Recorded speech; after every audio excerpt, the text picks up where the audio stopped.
Dictation गति 100 शब्द प्रति मिनट स्टार्ट। डिप्टी स्पीकर महोदय, मुझे इस बात की बड़ी खुशी है कि आपने मुझे गांधी भवन के उद्घाटन का मौका दिया। महात्मा गांधी ने अपनी जिंदगी में जो कुछ किया वह सिर्फ हिंदुस्तान के लिए ही नहीं बल्कि सारी दुनिया के लिए है। हम उनकी यादगार में कोई इमारत खड़ी करके या संस्था बनाकर किसी तरह से अपने काम में बल हासिल करना चाहते हैं। इसलिए हम उनके नाम में स्मारक के रूप में जहाँ तहाँ कुछ बना रहे हैं।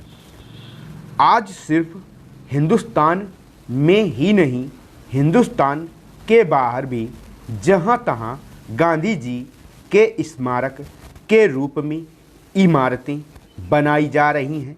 इसलिए कोई आश्चर्य की बात नहीं कि हैदराबाद के निवासियों को भी ऐसा ख्याल हुआ कि यहाँ इस प्रकार का स्मारक बनाया जाए।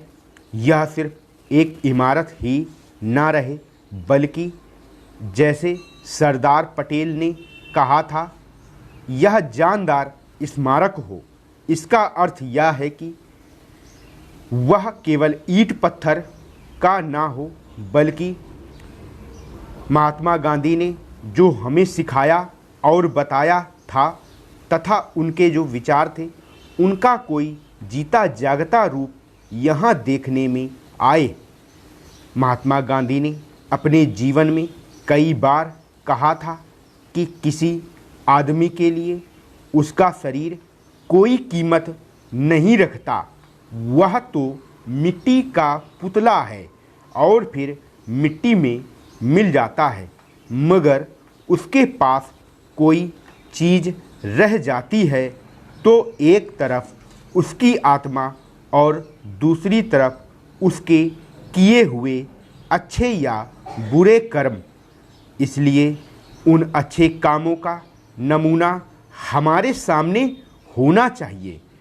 और आपने यह बहुत अच्छा सोचा कि रचनात्मक काम के बारे में गांधी जी के जो विचार थे, जिन जिन चीज़ों में उनको खास दिलचस्पी थी, उन चीज़ों को लेकर आप इस स्मारक में काम करें और जो जो संस्थाएं इस तरह के काम में लगी हों, यहाँ आप उनको भी जगह दें। इस भवन में रचनात्मक काम करने वालों के अलग अलग दफ्तरों के लिए अलग अलग स्थान रखा गया है। मैं आशा करता हूँ कि आपका काम दिन प्रतिदिन बढ़ेगा और गांधी जी का जो चित्र यहाँ बना रखा है उसकी ओर आपका ध्यान जाएगा। गांधी जी ने हमें जो कुछ सिखाया उसकी तरफ भी आपका ध्यान जाएगा।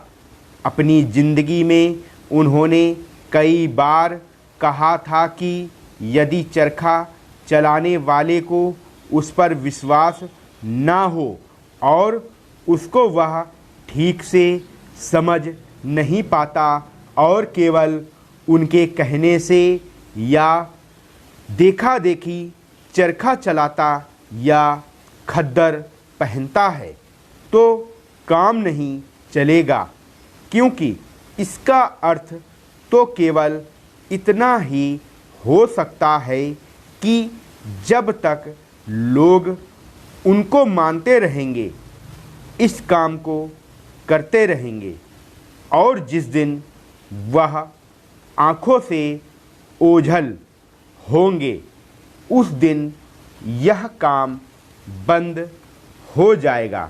इसलिए वह कहते थे कि ठीक समझ करके करना चाहते हो तो करो और नहीं तो चरखे को जला दो। उसकी कोई खास ज़रूरत नहीं है। स्टॉप।